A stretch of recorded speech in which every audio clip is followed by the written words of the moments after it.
good afternoon. Welcome to Better Place, where we talk with practitioners of international law, loosely defined, and where today we continue with our focus of season 2 with a focus on business and human rights. It's a growth area in international law, in human rights law, and in businesses' social responsibilities. Today, I speak with the wonderful Claude Voillat, Economics Advisor at the International Committee of the Red Cross, based in Geneva. Hello, Claude. Hello, good morning, good afternoon, everybody. For the past 15 years, Claude, I'm going to embarrass you now with a little bit of a bio. For the past 15 years, Claude has been responsible in particular for the development of the International Committee of the Red Cross's relations with businesses operating in conflict zones. A very topical, unfortunately, topical topic given circumstances around the world that we experienced in 2022. In this capacity, Claude has regularly engaged with companies, especially in the extractive sector, and has participated as an observer in the Voluntary Principles on Security and Human Rights initiative. He has steered the publication of a booklet, Business and International Humanitarian Law, and participated along with other organizations in the development of various implementation guidance tools. One of the things that Claude is very prominent in is a major joint partnership that ICRC has with the Geneva Center for the Security Sector Governance under the title Addressing Security and Human Rights Challenges in Complex Environments. Indeed, we'll circle back around because 2022 saw the release of a major publication, a major revision in that project. That focuses on developing good practices for businesses operating in complex security environments. Prior to this portfolio as economics advisor at the ICRC, Claude spent over 10 years in various management positions in ICRC missions abroad, Middle East and Africa, most principally. Claude holds a Master's of Arts, an MA in Political Science from the University of Lausanne. Did I Lausanne. There you go. I love doing these podcast interviews, Claude, because I get to butcher so many languages from around the world. I'm sorry. And has also got an MBA from the University of Geneva. Claude, did I miss anything in that? No, that's fine. That's enough. Thank you very much. All right, so let's get into a little bit about your role at the International Committee of the Red Cross, because it's at this wonderful intersection between international law and business. You're the Chief Economics Advisor at the International Committee of the Red Cross, the ICRC. What does economics have to do with the mission of the Red Cross? Thank you, Jonathan, and I'm very happy to be here, and thank you for the invitation. So to respond to your question, the economics is very important for the operation of a large humanitarian organization. It determines very much of what's happening in the field in a particular conflict, and you cannot operate in a vacuum ignoring the economics. Now, to be clear and to be honest, the function economic advisor is a title, but you have some time to forget the title to look at the work that is hiding behind the title. And really here, the work does not really correspond to the title, as the work is really focusing on engaging with companies that operate in conflict areas. So it's not really a form of economics analysis, but rather engagement with the economic actors in the field, and in particular when they operate in conflict affected areas. And if for those that maybe don't know, why is the ICRC, the Red Cross, involved in conflict zones? For many people listening in, they might think of the Red Cross as disaster response specialists, after a bushfire or a flood. What's the Red Cross doing in conflict zones anyway in the first place? Yeah, and they are right if they connect with this image of disaster response. This is part of the work of the Red Cross, but you have to see the Red Cross as a large family composed of several bodies. One of these bodies is, for example, the Australian Red Cross, with the work it does in Australia itself, which corresponds to your earlier description, and which is much larger than your earlier description, but this is part of it.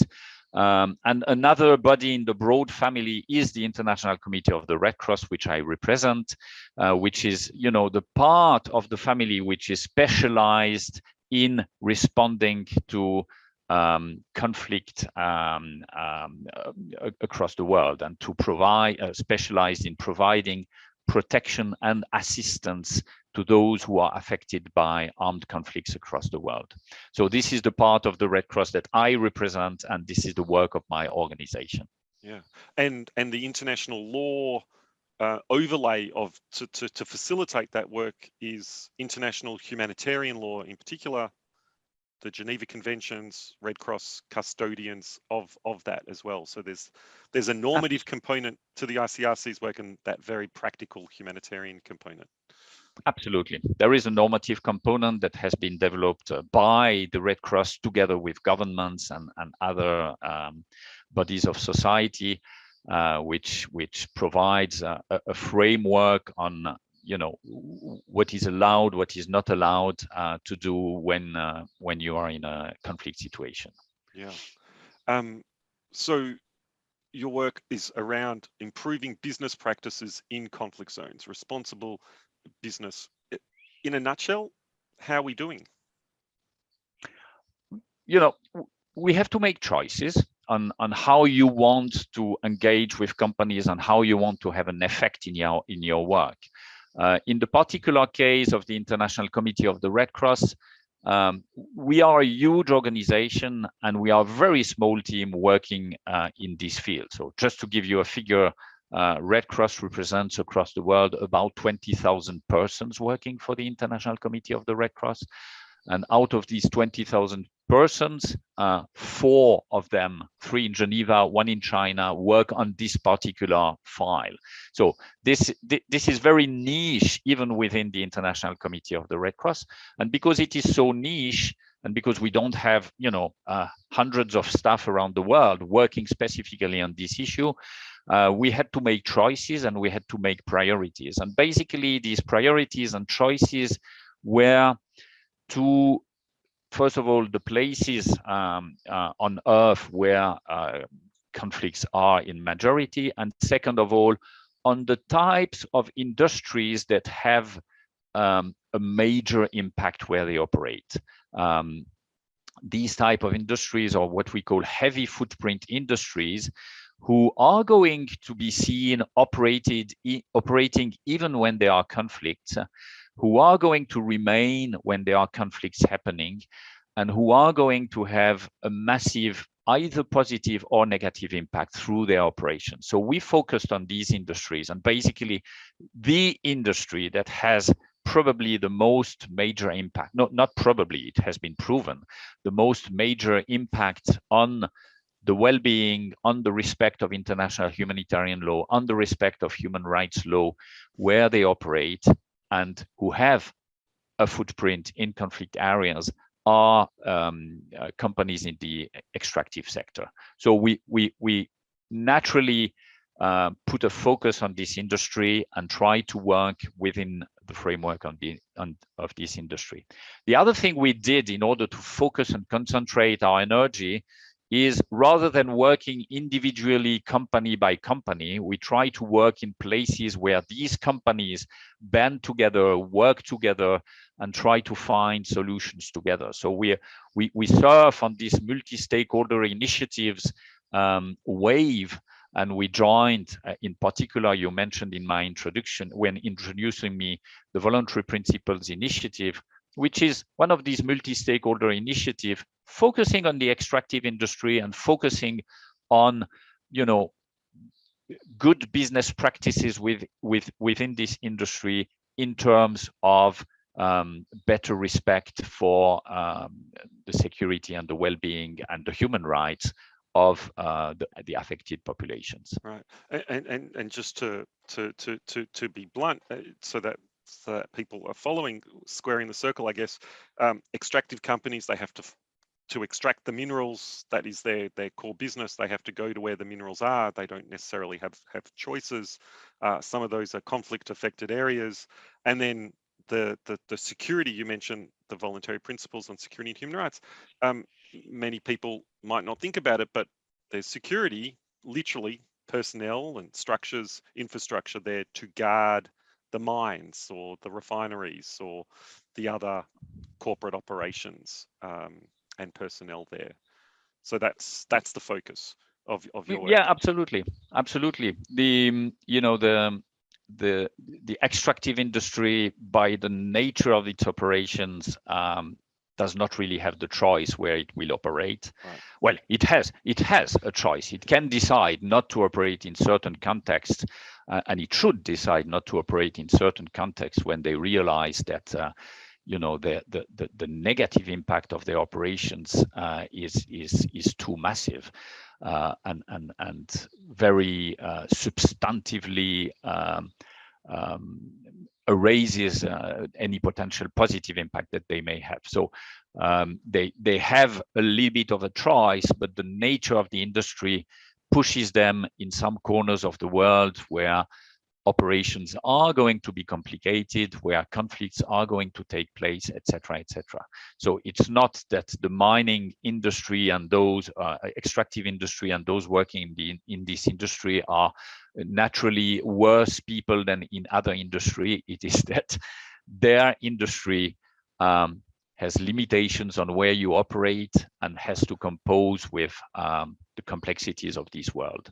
Whereas other companies can, in a much more lightly way, decide to stop operations in a country when the situation is becoming too complicated to manage. Right.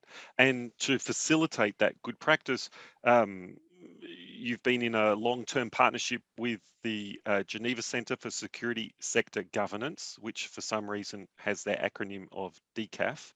But that's a whole nother podcast episode, right?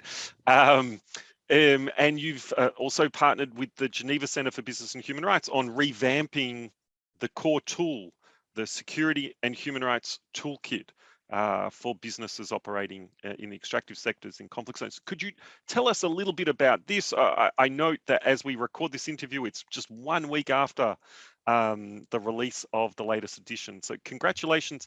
Tell us a little bit about this. And also I'm keen to hear, what's the appetite? What's the reception like when you do engage with industry, with specific companies, and offer them and develop these tools with them? Are they actually using them on the ground? Oh, there are many drawers in your question. So you can answer whichever ones, you can open whichever ones you want. No, I'm trying to organize my thoughts. The first thing, and I think it's important, yes, we do have this partnership with this organization based in Geneva called DCAF, going with the acronym of DCAF. This relationship started when we were sitting together as participants or observers into the Voluntary Principles initiative that I mentioned earlier. And we did realize that the challenges that companies were facing in some contexts were awfully complicated. So the external world, those who are not involved in this industry and in these kind of themes, tend easily to think that companies do not care. Companies are very doing so many stupid things in the field, and should be hammered for this.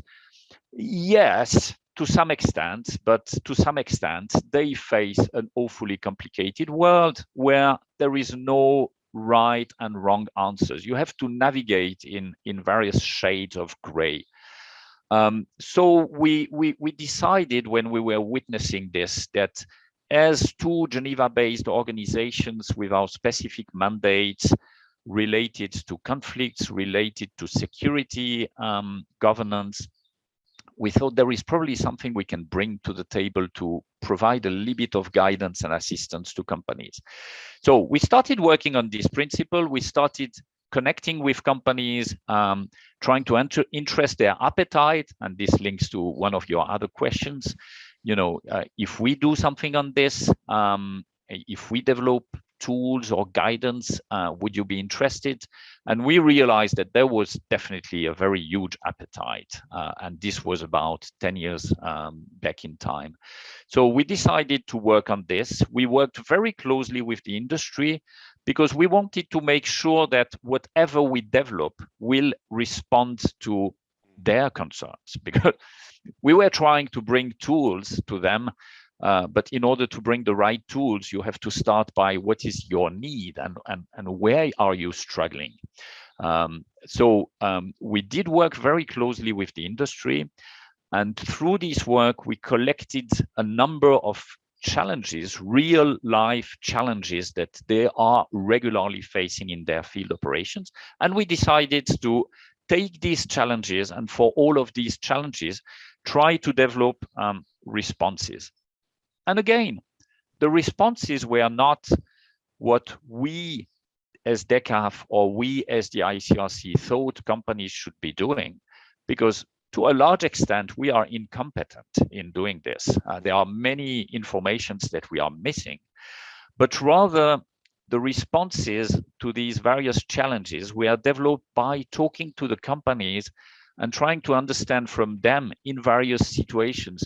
So you had this challenge. What did you do ultimately? How did you try to sort this out? And collecting these various narratives from a number of companies in a number of countries around the world, we, by putting all this together, developed what we call a number of good practices. And basically our tool is made of challenges, and for each of these challenges, a number of good practices. And when collecting these good practices, we also made sure that these good practices were connecting with already existing guidance documents. So today we have the UN guiding principles that many companies are using as their compass. So we draw from the guiding principles and we try to inject the elements of the guiding principles in our good practices and in our various recommendations to all these challenges. Claude, you mentioned that the goal is good business practice, but I'm curious if you could share some bad practice. Yeah, right. Before we get to the good, the bad and the ugly is also important. Are there any examples, obviously respecting confidentiality, are there some specific examples that stand out in your mind of companies acting poorly in conflict zones vis-a-vis human rights concerns? There are tons of instances and challenges where companies... Stories that you've heard, perhaps, firsthand. No, I don't like to take it from this angle because, first of all, many bad stories are public and it can be seen in the newspapers. Many bad stories are built on, not automatically bad people willing to do bad things, but on very often series of wrong decisions that lead ultimately to something very, very ugly. But, if we are looking at stories or interesting points in there, I would rather point the finger to something that is very inherent in our Western societies, where we like simple narratives. We like simple stories where there is the bad guy and the good guy. And very often in these stories, the company is the bad guy. And the good guy is, the farmer there, civil society, etc., etc. When you work in conflict, you realize that with very few exceptions, there is not a bad guy and a good guy, or there is not a bad part of society and a good part of society. And the reality is much, much more nuanced.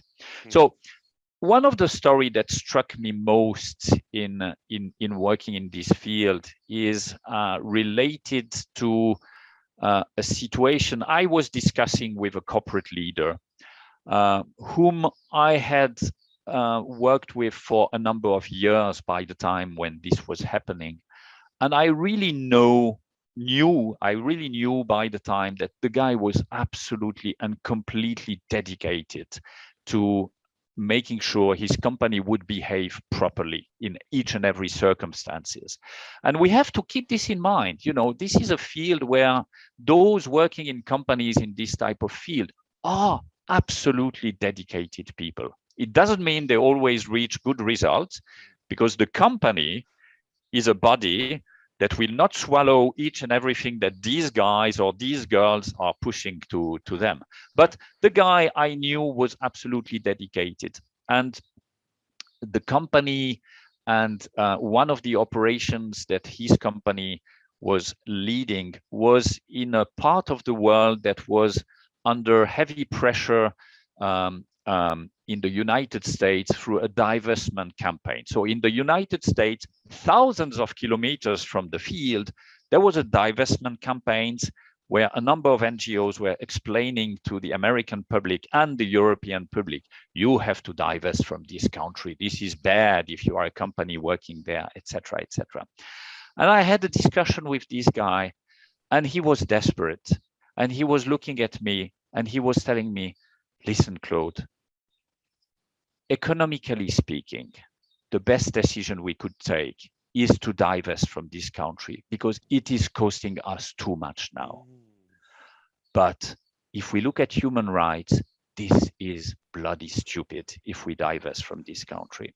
So I like this story because it shows that indeed the reality when you work in a conflict area is very complex, is much more nuanced than what we can read and see in our newspaper. Yeah. And that, the habit that we have drawn in many parts of society to automatically point the fingers at companies as the bad actor sometimes doesn't really stand with with the test of realities. Yeah. And to your point, I mean, divestment is a very simple and perhaps a simplistic response to human rights abuses, but part of divesting responsibly is asking the question of who's replacing you. What happens after you leave? What's happening if you leave? Right. Are you solving problems by leaving, right. Or are you opening a new cans of problems? Yeah. Divestment, is a decision that has to be taken on some occasions by companies. I do not contest this. Yeah. There are some instances, there are some circumstances where if you are serious about protecting people, you have to divest. There is no way you can continue. These kind of situations exist. In many, many circumstances, it's not so black and white. In many, many circumstances, if you are serious about human rights, you have to seriously consider what it will mean when you divest, what's happening after you divest. And very often, unfortunately, it will look very cynical, but it's not. Very often, divestment is the easy solution for the company to protect its reputation. But in terms of its impact on human rights, it's by far not the best solution. And I think you and I can both think of a few names of companies in recent past that have divested from certain countries that have had some adverse human rights impacts in doing so. But we will not. I will pretend I've got a Red Cross hat on too, and I will respect confidentiality and neutrality too. It is fascinating. You mentioned, you didn't use the term, but red lines. You said that there were some places where you absolutely should make the decision to divest. Can I push you on that? Because I'm not sure that I take your point earlier that there's shades of gray, especially in conflict zones. But it sounds like at a certain point in your mind, the gray gives way to black and white. Do you have a list in your back pocket of situations that are clear in conflict zones that if you want to be a responsible business, you must leave? No, it's not a map of the world, or it's not, it's really each and every time a case by case situation that has to be considered and analyzed by the company. And this case by case will very obviously depend on the type of environment where you operate, the type of governance in this environment, the type of governance system in terms of the taxation system, where the money is going, how the money is being used, the representativeness of the government or the authorities, etc., etc. The existence or non-existence of non-state armed groups, their level of capacity to control territories, what is your impact as a company in these territories. You have to put all these on the table, right, and you have to add to this your own impact as a company, what your operations are creating as positive and as negative impact. What kind of products you put on the market, right. What's happening if these products that or services, products or services that you put on the market are suddenly stopped or do not exist anymore. Right. What is going to be the impact on society? Right. What is going to be the impact on the government, on their governance system? So it's again, we see it through this. It's a terribly complex world. It's a terribly complex environment where you have to make decisions. And in many of these instances, again, these decisions are not going to be, wow, this is very clearly the good decision, and this one is going to be the bad decision. This decision is a little bit more likely to provide positive results than this decision, which on the contrary is more likely to create more mess.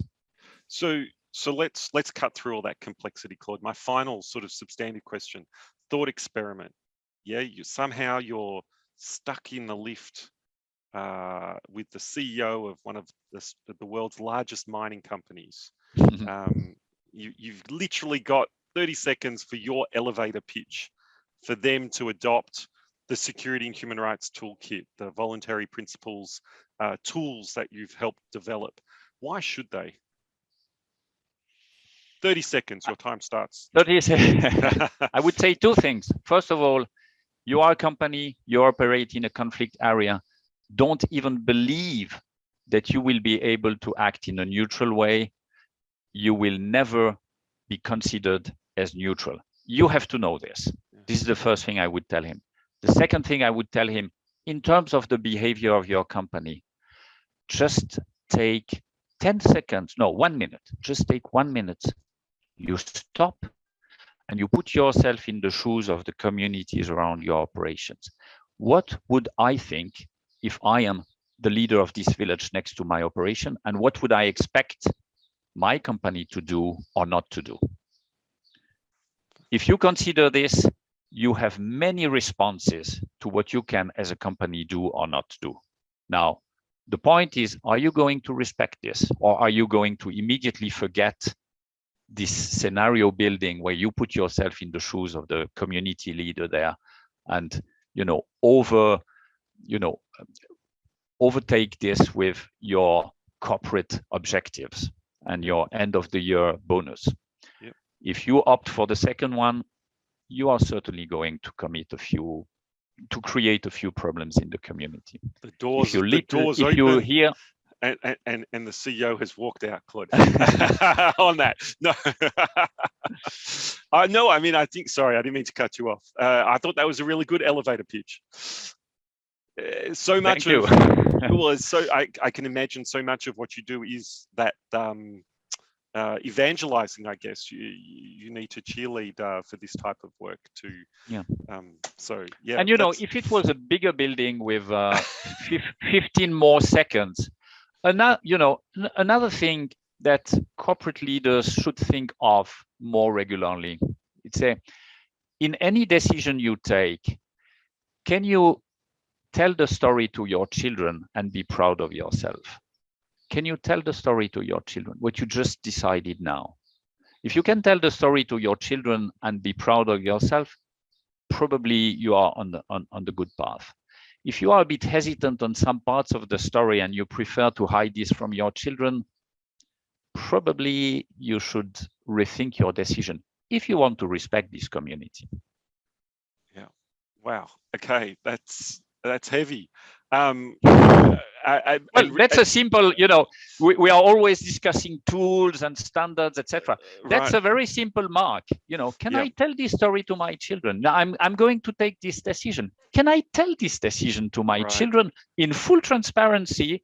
And can I be proud to tell this story to my children? Yeah, that's exactly like international human rights law, international humanitarian law standards. These are just tools to be good, to be responsible, to be ethical actors in conflict zones. And so I liked how, yes, the CEO is gone, just by the way. You're talking to the elevator wall at this point. But Claude, can I transition to hear a little bit about how you got to this position, if I may? What was your first job out of university or out of college? Well, I had several jobs when I was studying, but when I finished studying and I was ready for the big world, my first job was with the International Committee of the Red Cross. So I'm a baby.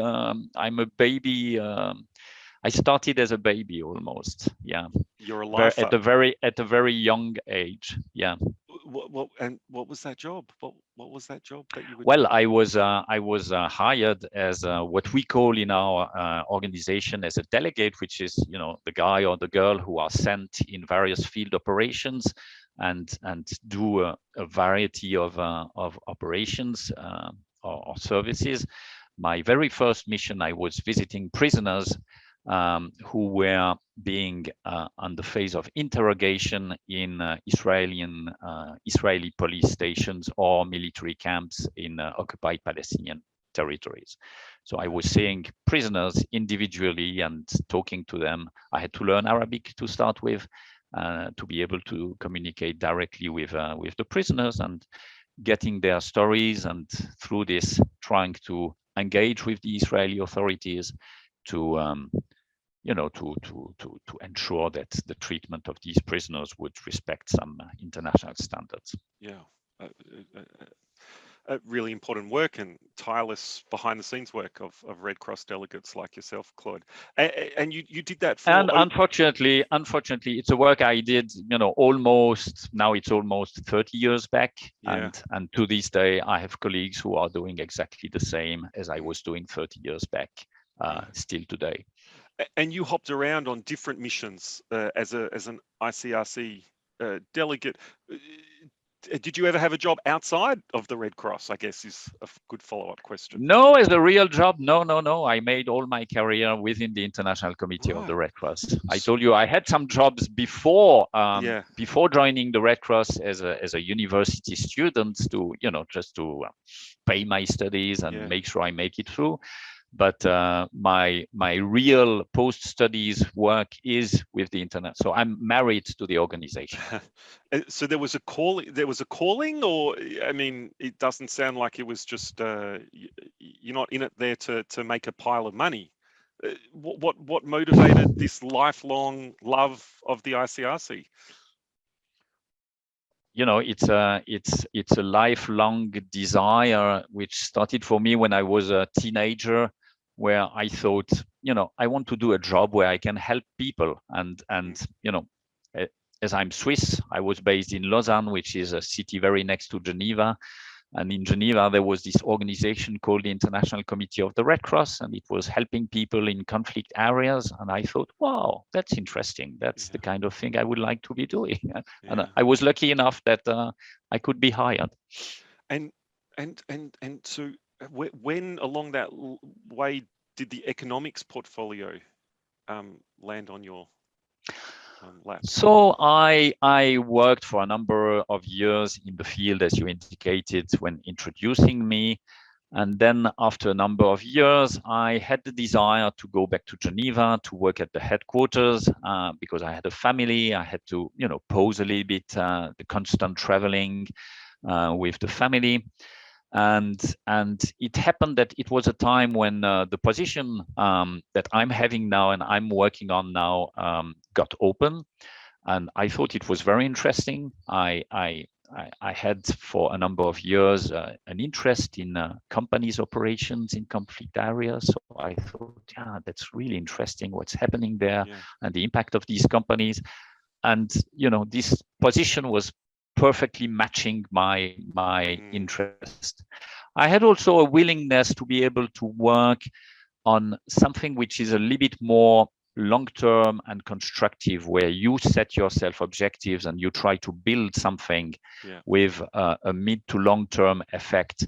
Whereas my first part of career within the ICRC, which was absolutely interesting and fascinating, and I loved this first part, but it was all about responding to needs. So you didn't make plans. The plans were the realities that you were confronted with on a daily basis, and you were trying constantly to respond to this. And I had a need to build something, not to respond to something, but to construct and build something. So this position was a perfect match of my interest and my need to build something. And you mentioned you lead a team of just 4, but there's still 20,000 employees of the Red Cross. Many of them are delegates like you in a previous life were as well. I'm curious, is there appetite amongst them for your business message? Because they're not, that's not sort of core part of their mission, but I would suggest that there could be plenty of consequence and impact of businesses on, for example, the private operators of prisons, and countless other examples. What are those internal conversations like with Red Cross delegates in the field? Yeah, it's a very good question. They are interesting, and the interest within the organization for the work that I'm leading is very varied. So I have colleagues who are very interested. They connect immediately with the topic. They see the point. They see the usefulness, and they are very enthusiastic. And I have colleagues who are very, very reluctant. They think, we should not do anything that will help business. Business should help themselves, or they should stop operating altogether.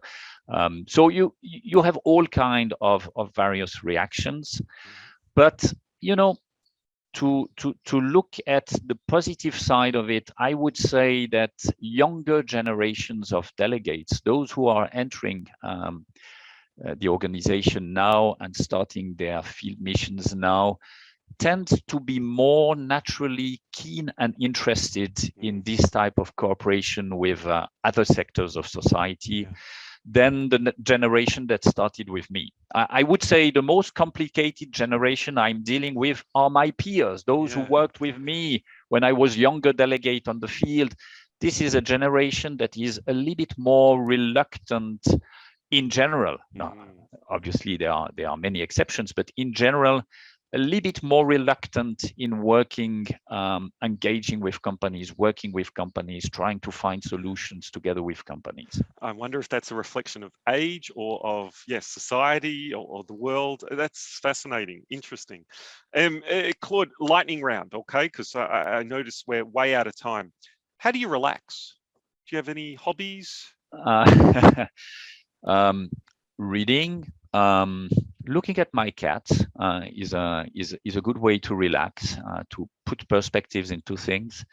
Just looking at them, because cats don't like to be walked or played with, but you just look at them. Looking at them, looking at how peaceful they can be, and patting them is something that cleans the head, or at least it works for me. It shouldn't work automatically for everybody, but it works for me. I have a little garden. Looking at my garden, picking up, flowers is also something I realized, while I'm doing this, I can empty my brain of any kind of parasite thinking. Yes, gardening and getting your fingers dirty. My mum always loved the saying, take time to smell the roses. And there's something very cathartic about being in the garden, isn't it? Exactly. So looking at something beautiful like flowers or cats, and just getting out of your head and looking at this. Yeah. Favorite human rights or international law movie you've seen? No, No, I would respond differently. And this links back to my my interest in working in this organization. When I was a teenager, I looked at the TV news one evening, and I saw a journalist who was at the entrance of I can't remember if it was the Sabra or the Shatila refugee camp in Lebanon, just after the infamous massacre that happened there through Lebanese Christian militias. And the journalist was crying when telling the story of what he had witnessed that day. And I thought, this is the reportage that struck me most in all my life. I thought, gosh, what the guy has seen must be terrible, because he is a journalist. He's not anybody. He has seen many things, and I found this was really, like some movie pass a very strong message. This was the case here. It was a very strong message. The guy couldn't hold his tears by what he had just experienced. So it was very, very powerful. Yeah, and still 40 years later, that still is with you. Yeah, right? I have a very bad memory. I remember I have a very dysfunctional memory. But this is one thing that I can see still very clearly, the images. And this is where, it inspired me for the rest of my life. I told myself, I want to work on assisting these kind of people. And is there a book equivalent, a human rights or an international law book that inspired you, or that you could recommend to the listeners to go off? No, not that I can remember right now, which is very embarrassing, because I'm spending my time reading stuff or books or studies, etc., but none that I can remember right now that I would wish to push to everybody else. No worries. So, just to give you a response, I would say, the DECAF ICRC toolkit. Absolutely. All 450 pages, right? Well, no, it's only 200 pages. Unfortunately, very few pictures. And any feedback you should send directly to Claude. No, it's a good read, but I'm not sure you should be reading it cover to cover, with respect. No, indeed. This is a a table book that you should consult from time to time. But if you try to read it from start to beginning, you are likely to get a little bit bored. Okay, so movie, books. What about people? Are there particular heroes of the Red Cross movement or of human rights, international law that have particularly moved you in some way? I have two heroes. One of them is well known, and he's a hero to many people. It's Nelson Mandela. It's a total inspiration. I was lucky to be able to work in South Africa at the time when he was elected as the president of South Africa, and he's a true inspiration of on the notion of pardon and the notion of being able to rebuild on ashes. So I feel very inspired by his life and his story. And in terms of professional people, it connects again to South Africa, because it was when I was in South Africa, I had my direct superior, who really had a very inspiring way to lead his team, or at least to lead me. When I arrived in his team, he received me in his office. He was a very friendly guy, very enthusiastic about everything. And his briefing was very simple. He told me, okay, you are going to go to Durban, which was a little office that I was heading at the time. You are going to go there. We have a number of issues there. There are a number of things that do not work properly. I've seen your CV. I've seen your performance in past ICRC experience. The ICRC has picked you to go and sort out the issues there. I trust you. Go there. If you need help, call me. the briefing was basically over. For the rest, we were speaking of music and you know, all kind of fun things. And what inspired me is that he was really true to his word, in the sense that when I had you know, any kind of trouble, I would call him. The following day, he was coming to Durban. We were walking through the problems together. He was, you know, giving me his little hints and advices, and then he was leaving again, say, take care of this. I know you can do this. So I thought it was very inspiring, and I have always tried after that to replicate this with the team that I was leading. I'm not sure I was successful, but I tried. Yeah, employers and bosses and superiors can also be mentors and heroes. That's beautiful. He was the true mentor to me. In the way he just was managing things. Do you want to mention his name, Claude? Or? No, I don't think it's necessary to mention his name. Okay. He will, you know, if by any chance he listens to this, he will recognize himself. He sounds like a very special individual. Claude, time has gotten away from us. I have two last questions, both extremely profound and serious. As you know, there'll be many students, both formal and informal, of international law and human rights that are listening to this. And many will be inspired by and want to follow in your footsteps and pursue a career maybe at the Red Cross, but more generally in international law and business and human rights. What advice would you give those students? That's my first, that's very serious question. My second serious question to wrap things up is, what's your favorite ice cream flavor? So second one is mango. I love mango. Oh. Yeah, that's good. Come on, that's very good. This is about my favorite ice cream perfume. On the other lighter question, what kind of advice would I be able to give? I would give two advice. If you are really, as a student, if you are really keen and fascinated by working in a humanitarian organization or in this field of human rights law, international humanitarian law, and very keen in traveling and working in the places where you know, the related issues are taking place. Today you have to be very determined. You have to be very insistent, because places are tough to get. But it's worth insisting, because it's an incredibly varied work. You know, there is not one day resembling the other day. So in this sense, for somebody who is intellectually curious, this is very, very fascinating. This is so interesting. On the other side, and this is a cautious note, a note of caution, sorry, you also have to realize that the world is really ugly, and you are going to see and experience things that are really, really tough sometimes on you.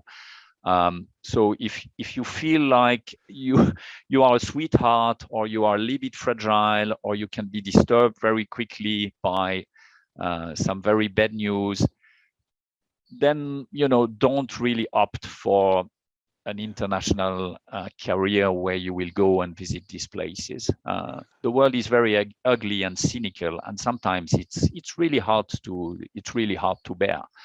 I think I was lucky that through all my career, at all time, I always had, you know, either good friends or my wife or my child, which allowed me to put things into perspective. But I've seen colleagues who were not lucky enough to have this, and who ended up very disturbed by some experiences they've had, either personal experiences of very tough situation they have experienced, or experiences of what they have just witnessed and heard, which sometimes is as disturbing. So it's a tough world, and this is not a type of work that you have to jump in lightly. You have really to think cleverly and quietly and deeply on how much you are able to take on yourself. and have good cats and gardens and other For coping example. resilience mechanisms are really, Absolutely. really important. Yeah. Absolutely. Thank you, Claude. Thanks for sharing a little bit about your work and your personal story. I really appreciate it. Claude, thank you. Thank you for insisting all those years ago that to pursue your career in humanitarian response and humanitarian law. Thank you for making the world a better place.